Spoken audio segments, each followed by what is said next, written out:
Ini sangat berbahaya. Kalau umpamanya dipadukan dengan persoalan korupsi yang tadi, bagaimana kita mendorong ini berproses, bagaimana persoalan penyalahgunaan uang negara itu ya juga bisa terungkap.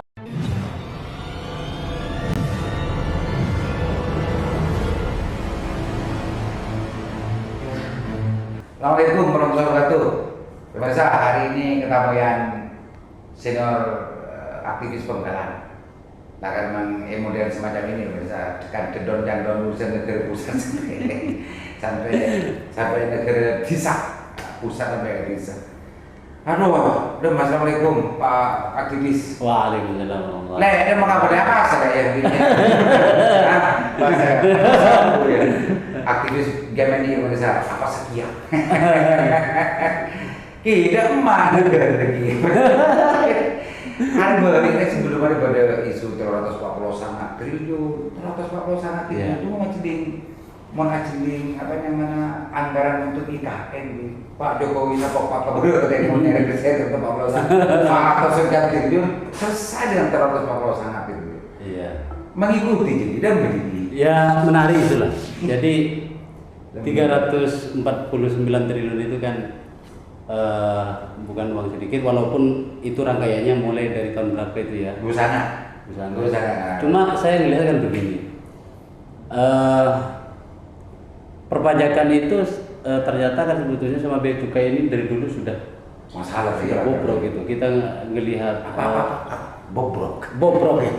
Tengok sendiri dilakukan. Lo nih dicor. Bobrok kita ada marah gitu ya. Iya. Ini yang muncul di permukaan dan saya kira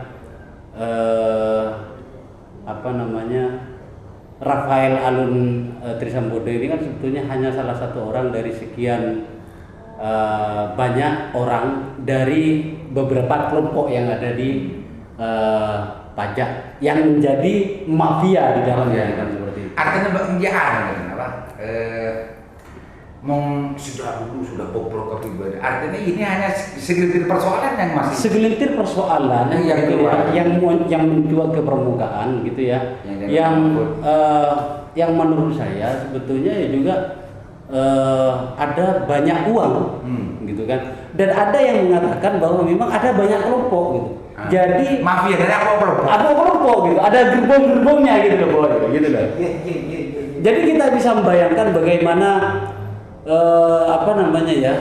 kalau ini satu orang dari sekian banyak kelompok gitu, satu orang di satu kelompok dari sekian banyak kelompok gitu kan.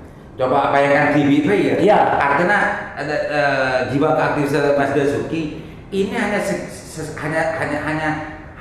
yang muncul hanya sekian dari sekian persoalan yang belum muncul sebetulnya. Artinya dalam keyakinan Mas Basuki sebetulnya uang pajak itu karena banyak. Ya, uang pajak ini kan begini, bro. Jadi ketika ketemu orang yang orang wajib pajak atau perusahaan wajib pajak gitu ya, yang dalam hitung-hitungan mereka itu sebetulnya juga mungkin ya berpikir kok cek banyaknya ya saya harus bayarkan begitu kan. Iya. Pak meter ini. Dibantu dihitungkanlah oleh orang pajak gitu ya. Modus alurnya ya, atau PPT itu ya. Bikin perusahaan konsultan gitu. Seakan-akan pihak ketiga yang ikut membantu menghitungkan seperti itu atas nama perusahaan itu gitu. Artinya kan apa sih? Iya, dan inilah yang sebetulnya mempertemukan para pihak ini, orang-orang yang haus uang dan tidak pernah kenyang ini gitu kan. Dan orang-orang yang sebetulnya berusaha ingin menyelamatkan uangnya dari negara. Setuju Bang, ini setetes persoalan yang hanya muncul dari lautan persoalan yang belum muncul gitu ya. Iya. Dia mati bener jadi. Dia mati. Urusan aktivis Kementerian pekak menurut dia mati jangan. Pak kira masalah hukum di bawah sampai kata apa nih pelotan. Nah, kita mau jangan ini. Ini. Padahal itu membayangkan kisah negara. Ya lo banyak otak itu negara. Kan memang potensi-potensi sebenarnya ini kanan garo gitu. Ya, jadi begini yang membuat akhirnya kita ini menjadi sangat pesimis dan banyak orang lain pesimis gitu kan. Orang pajak ngejar wajib pajak gitu ya. Itu seperti debt collector, seperti aparat mengejar maling gitu kan. Tetapi ternyata setelah terkumpul atau di sisi lain gitu ya, justru mereka dirampok gitu kan. Justru mereka menjadi perampok seperti itu. Makanya ada ya, walaupun ini juga tidak terlalu tepat ya. Makanya sih orang pajak kaya gitu. Hasilnya di mana-mana. Ada banyak yang beranggapan semacam itu, meskipun saya tidak banyak mengenal dengan orang pajak. Memang aneh ya, aneh apa ya. Akhir-akhirnya orang saya apakah saya sempat menulis status dengan fenomena yang terbalik menurut saya. Termasuk urusan pajak ini kan banyak orang yang kaget ya. Meskipun sebetulnya Cak Dirsuki kan ini lautan hanya setetes ya. Ya akhir-akhir ini 3 hari yang lalu orang yang sudah jelas-jelas terbukti korupsi, terus dia sudah melakukan perlawanan hukum dari banding sampai ke PK. Dia terbukti dan hukum 8 tahun, keluarnya Pak sebagai pahlawan. Gimana menilainya Bang? Ya ini kan sebetulnya apa ya? Ini kan sebetulnya sesuatu yang menurut saya ada teman-teman yang putus asa terhadap kondisi gitu kan.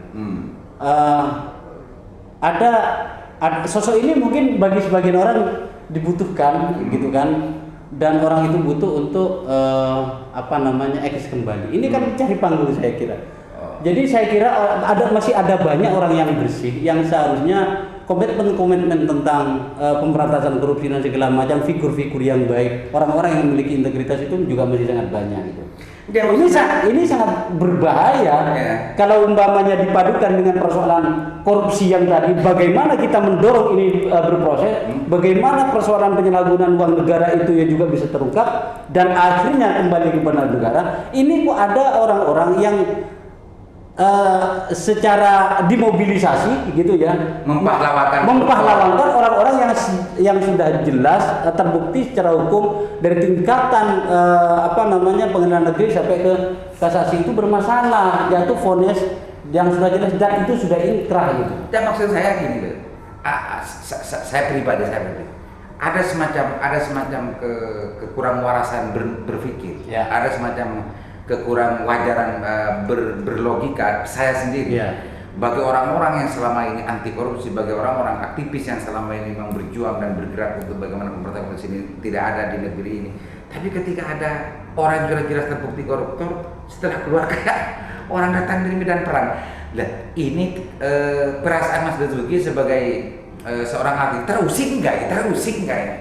Saya jelas terusik, tetapi saya paham bahwa itu adalah mobilisasi. Mobilisasi. Itu mobilisasi karena ada seseorang yang menghubungi saya mencoba pinjam uang, gitu kan, akan berangkat di Jakarta karena ada tekanan agar dia berangkat kan. Oh gitu. Ada yang sampai kapan?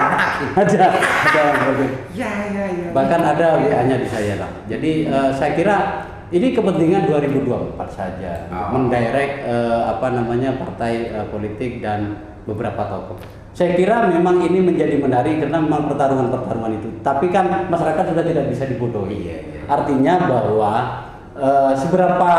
seberapa hebat sih orang ini akan mempengaruhi opini dan bisa mempengaruhi paradigma berpikir orang tentang sosok pemimpin di masa depan. Mau udah kepikir Pardi. Kan ini sesuatu yang lucu dan nyata tapi lucu, aneh tapi nyata kan ini. Kan lucu Pak Pardi.